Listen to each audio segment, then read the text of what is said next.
তাদের মর্যাদাও আমরা কায়েম করব, তাদের নিরাপত্তাও নিশ্চিত করা হবে ইনশাআল্লাহ। কিন্তু তাদের জীবনটা অনেকটা অমানবিক জীবন। আমরা এই অমানবিক জীবনের অবসান ঘটাতে চাই। শ্রমিকদের কোথাও কোথাও অথবা অধিকাংশ জায়গায় হয়তো 8 ঘন্টার কর্মঘণ্টা আছে,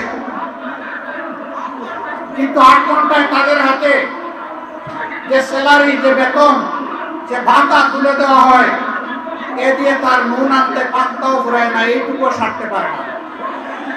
তাই বাধ্য হয়ে এক জায়গায় করে 8 ঘন্টা কাজ, আরেক জায়গায় গিয়ে করে 8 ঘন্টা কাজ। সে তো মেশিন নয় রে ভাই, সে তো একটা মানুষ, তারও একটা শরীর আমার মতো আছে, তারও কাজের চাপে ক্লান্তি আসে, তারও বিশ্রামের প্রয়োজন হয়, তারও পরিবারকে সময় দিতে হয়, কিন্তু তাদের জীবনটা অনেকটা অমানবিক জীবন।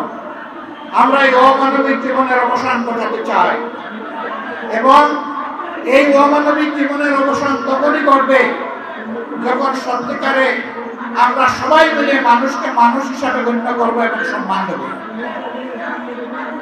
মিল কারখানা, ফ্যাক্টরি, ইন্ডাস্ট্রিতে বেশিরভাগ জায়গায় ছোট্ট হলেও পুরুষদের জন্য এখন নামাজের ব্যবস্থা রাখা হয়, কিন্তু পুরুষদের পাশাপাশি এখন আমাদের নারীরাও কাজ করেন, মায়েরা, বোনেরা, কন্যারা কাজ করেন। তাদের জন্য ওই ধরনের নামাজের কোনো ব্যবস্থা রাখা হয় না। তারাও তো নামাজ পড়তে চায়। যারা নামাজ পড়তে চায় তাদেরকে আমি মালিক পক্ষের কাছে বিনীত অনুরোধ করব, মেহরবানি করে তাদের ইবাদত পালনের আপনারা অংশীদার হন, এই সম্মানটুকু দেখান, তাদেরকে উপযুক্ত জায়গা তৈরি করে দিন। তারা যেন স্বাচ্ছন্দ্যে সেখানে গিয়ে ওয়াক্তের নামাজটা প্রশান্তির সাথে আদায় করতে পারে। জুটে নয়, করিডোরে নয়, ফাঁকের মধ্যে দাঁড়ায় নয়, বরঞ্চ নামাজের জায়গায় গিয়ে যেন তারা নামাজটা আদায় করতে পারে। সম্মানিত শ্রমজীবী ভাইরা, এখানে একটা বৈষম্য আমরা করেছি, এই জন্য মাপ চাই। অথচ এখনকার স্লোগান হচ্ছে বৈষম্য মুক্ত সমাজ চাই। বৈষম্যটা হলো আমরা স্টেজের উপরে বসা আছি, হোক এটা ট্রাকের উপরে, অসুবিধা নাই, আমরা একটু উঁচুতে, আপনারা সমতলে। আচ্ছা, এটাও মানলাম, হয়তো একে আপনাকে দেখার সুবিধা এই অ্যারেঞ্জমেন্ট করা হয়েছে, কিন্তু আপনাদের মুখটা সূর্যের দিকে আর আমাদের মুখটা ছায়ার দিকে। কষ্টটা আপনাদের বেশি হচ্ছে দীর্ঘক্ষণ ধরে আপনারা বসে আছেন। এখানে হয়তো বা একজনের এর বাইরে কিছু করার ছিল না। এই অনিচ্ছাকৃত যে বৈষম্য, আশা করি আল্লাহ তাআলা আমাদের ক্ষমা করবেন, আপনারাও ক্ষমা করে দেবেন। শ্রমিকদের প্রতি আমার একটু ভালোবাসা, অন্যরকম অনুভূতি আছে। আমি বিশ্বাস করি, অন্তর থেকে বিশ্বাস করি, শ্রমিকরা রক্ত পানি করা, ঘাম জড়িয়ে যে অর্থ জোগাড় করে, এটা হালাল। সুতরাং তাদের গায়ের ঘামটা আমার কাছে আতরের মতো। আমি যখন কোথাও কোনো শ্রমিকের সংস্পর্শে যাই, কেউ কেউ তাদেরকে হাত মিলানো থেকে বিরত রাখতে চায়, আমি কান দিয়ে বলি, আসো ভাই, তোমার সাথে একটু বুক মিলাই, কারণ তোমার বুকের ঘামটা আমার জন্য আতর, সুগন্ধি, সৌভাগ্যের কারণ, তোমার রুজি হালাল। আল্লাহর হাবিব বলেছেন, ওই সমস্ত গরিব, দুঃখী, মেহনতি মানুষ সচ্ছল মানুষদের চাইতে 500 বছর আগে আল্লাহর জান্নাতে প্রবেশ করবে। আমি কেন তাদেরকে সম্মান করব না, কেন শ্রদ্ধা করব না, কেন ভালোবাসবো না? অবশ্যই আমাদেরকে ভালোবাসতে হবে।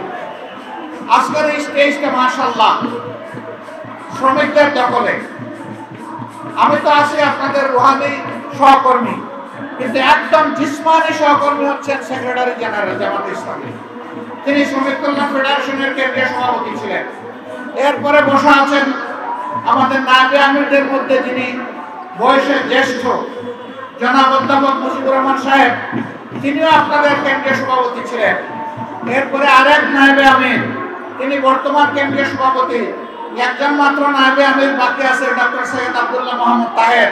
আমি ভাবতেছি তাকেও কোনদিন খান দিয়ে আপনারা কেন্দ্রীয় সভাপতি বানাই নেবেন, আর আমার বলা শেষে ইনশাআল্লাহ। কাজেই শ্রমিকদেরকে আমরা কিভাবে মূল্যায়ন করি, এই বিষয়টা আজকের স্টেজে একটা তার প্রতিচ্ছবি। আলহামদুলিল্লাহ, আমরা আসলে মানুষের মধ্যে কোনো বৈষম্য দেখতে চাই না, এবং মানুষকে তার কর্ম, শ্রম কিংবা শিক্ষা অথবা পেশাগত জীবন দিয়ে আমরা বিবেচনা করতে চাই না। মানুষ আশরাফুল মাখলুকাত। দল ধর্মের ঊর্ধ্বে উঠে আমরা মানুষকে সম্মান জানাতে চাই এবং এরকমই একটা বাংলাদেশ গড়তে চাই। সেই বাংলাদেশটা আল্লাহর কোরআনের ভিত্তিতেই সম্ভব, রাসূল মুহাম্মদ সাল্লাল্লাহু আলাইহি সাল্লামের মাদানী শাসন ব্যবস্থার মাধ্যমে সম্ভব। বাংলাদেশ জামাতে ইসলামী এই সম্মান এবং শান্তির শাসন ব্যবস্থা কায়েম করার জন্য লড়াই করে যাচ্ছে। এই লড়াইয়ে আপনারা অংশীদার, গর্বিত অংশীদার। আপামর শ্রমিক জনতাকে এর সাথে সম্পৃক্ত করার এই লড়াই আপনাদেরকে অব্যাহত রাখতে হবে। শ্রমিক বোন এবং গৃহকর্মীদের উদ্দেশ্যে আমি একটা কথা বলতে চাই, আমাদের প্রতিপক্ষ আমাদের বিরুদ্ধে অপবাদ ছড়ায়, জামাতে ইসলামী ক্ষমতায় গেলে মহিলাদের আর কোনো কাজ করতে দেবে না, ঘর থেকে বের হতে দেবে না। আমরা আমাদের এই বোনদেরকে নিশ্চয়তা দিচ্ছি, তারা তাদের যোগ্যতা এবং পছন্দ অনুযায়ী কর্মক্ষেত্রে কাজ করবেন। এখন তাদের কোনো সম্মান নাই, তাদের কোনো মর্যাদা নাই এবং তাদের কোনো নিরাপত্তা নাই। সেই রাষ্ট্রে ইনশাআল্লাহ তাদের মর্যাদাও আমরা কায়েম করব, তাদের নিরাপত্তাও নিশ্চিত করা হবে ইনশাআল্লাহ। নারী পুরুষ সকলে মিলে স্ব কর্মক্ষেত্রে দেশের উন্নয়নে, দেশের স্থিতিশীলতায়, গতিশীলতায় আমরা সবাই মিলে ইনশাআল্লাহ অবদান রাখবো।